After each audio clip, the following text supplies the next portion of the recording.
February 11th, 2013. Good news. Got a washer and dryer today. Pretty good deal. Pretty new, modern, push button. I had to go pick them up, bring them home, and install them. Two positives on that is that they're both hooked up and working. But also got the electric dryer that I wanted to replace with a gas dryer hooked up. And got that hooked up, and it is working. Actually, it's drying right now. But very newer, modern, push button, beeping, load sensing, automatic, just all kinds of neat and interesting stuff. I was talking yesterday about religion. Touched base on it. I'm going to go back in time to my early days in Oklahoma. Oklahoma, as I mentioned before, is known as the Bible Belt. Very strong religious background. I think anywhere you go in this country, you find a church on every corner. But strong Baptist religion. I remember one time going with a friend, and this was maybe my Indian grandma, going to a revival. If you've ever been to one of those tent revivals where the preacher's just screaming out and preaching to the crowd, it's quite a fascinating thing. This preacher was younger and very energetic and very vocal. I remember him preaching to the younger crowd as I was, and distinctly remember, because when you're young, you cuss and tell stories, and it's just your early years of starting to rebel, and he kind of touched on that it's not the Christian way, to hang around with your friends and tell naughty stories and think everything's all right. It's just not the way that we do it. So made a big impression on me. Again, it was just outside, summertime. A lot of people get together and just experiencing the Word of God. Other than that, and this is like early years, I'm going to say 10 younger, my Uncle Lee and Aunt Pat, part of the Herndon clan, lived in Yukon. When we moved out there, they moved away shortly thereafter. Not too long after we moved to Yukon, but they were members of a certain Baptist church that we went to. There was always a summer, I remember summer, say Sunday school, but there was a camp,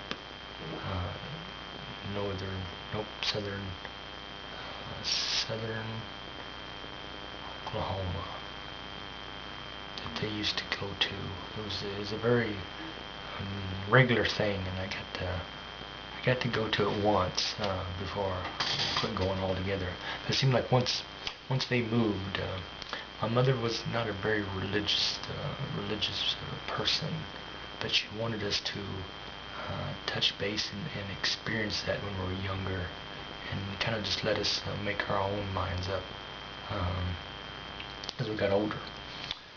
So it was just interesting to, and these my Aunt Pat was very religious. I remember staying with her one time when I was in those troubled years. There was a time that I was having to spend some time away from home, and stayed with them for a couple of weeks, and remember her reading out of the Bible nightly. But she was very religious, very dedicated to her faith. But I remember, like I said, the Herndons had a good place in that church. They were always going. I remember my brother going a lot, And there were ones that would go, I think it was like 3 nights a week. I mean, definitely Sunday morning, Sunday evening, and I think it was like the middle of the week, Wednesday was a Sunday mass at the Baptist church. I remember even being being baptized in that church. Where they duck your head, kind of hold the hand over your head and over your nose and dump you back in the water, and you're blessed by the waters and blah blah blah blah blah. However that went,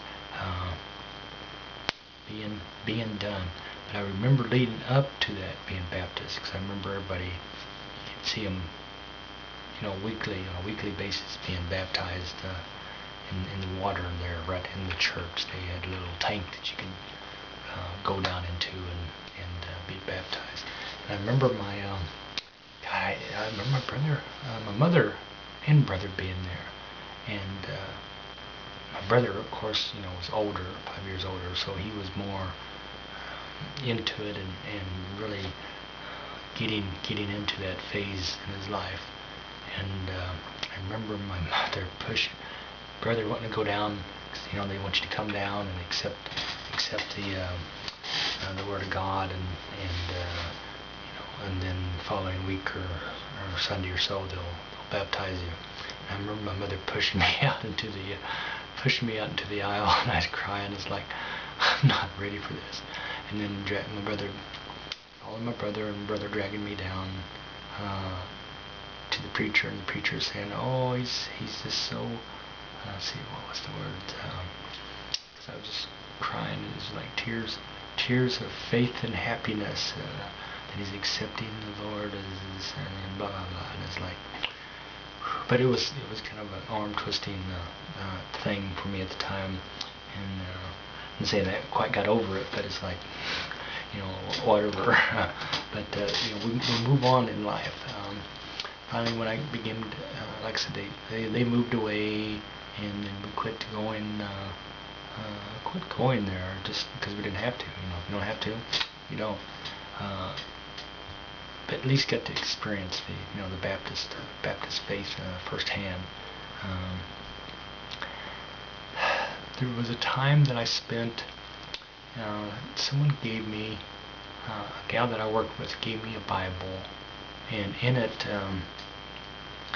had all the words that Jesus said were outlined in red, so you could actually go through and read through all the New Testament of what he said compared to what his disciples said about him, because it's mostly about their experiences and being around him and what Jesus said.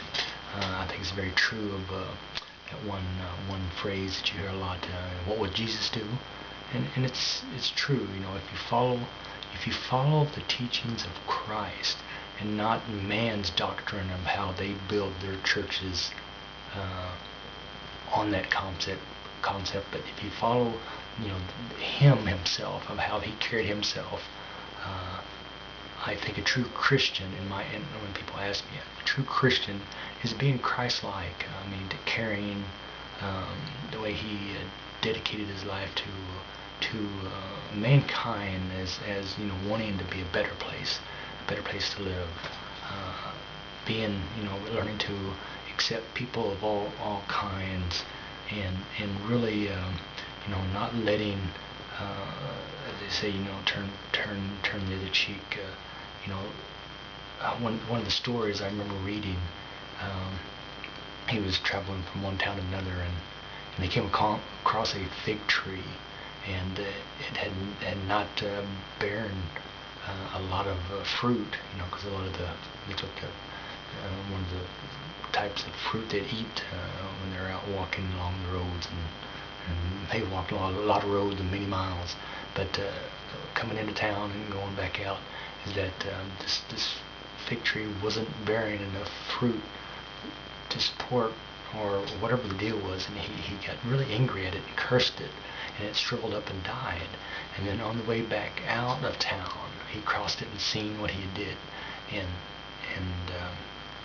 felt some empathy of why should I be be like that and cast, such an evil thought or whatever he felt, but bring the bush back to life, that it would bear fruit, was amazing. How you could, because we feel anger, and it's the way life is. I mean, you go through things. I've always not really held grudges. I try not to stress myself out on a daily basis, because it's just life is too short. You can't hold on to stuff that burns and burdens you down.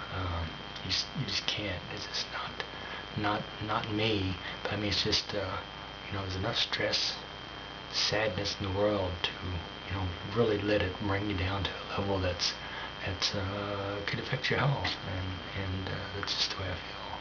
So looking around at all, I've tried to look at other religions. I remember when I first got with my partner, we went to a couple of churches. There's one church that we went to, and I thought it was going to be a regular basis, because it was just, religion is important in everybody's life. But they started preaching some really nasty, derogative stuff, and we just got up and walked out, and never stepped foot in a church since then.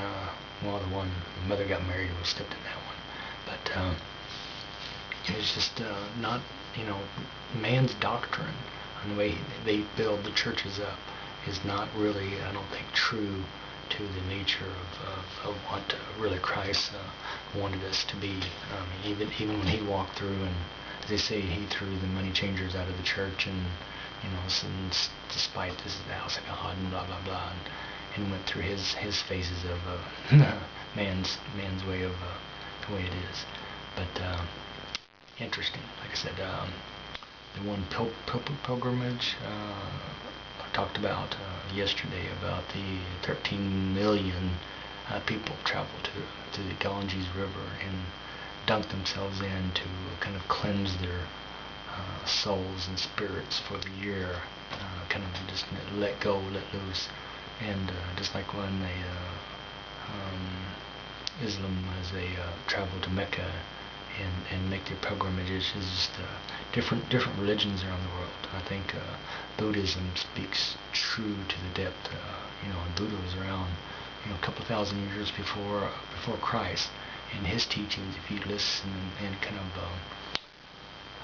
go through those, they really touch deep, as we are, and we make our destiny, and to be peace with ourselves is one of the greatest things you can do, is be peace with yourself, because we touch so many lives on a daily basis, the ones that we connect with. I think I picture life as we're just a drop of water in an ocean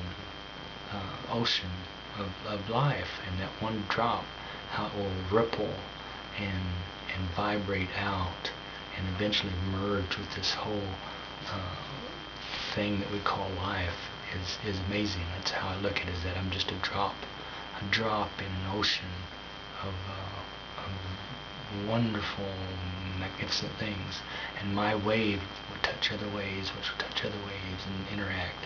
It's just the way I look at things. That's my philosophy on life. But religion can be a very complex thing, because I went through many years of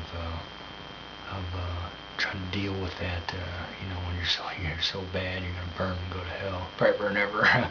It's just like, come on, it's better way to bring people around to believe what you want to believe without going through that.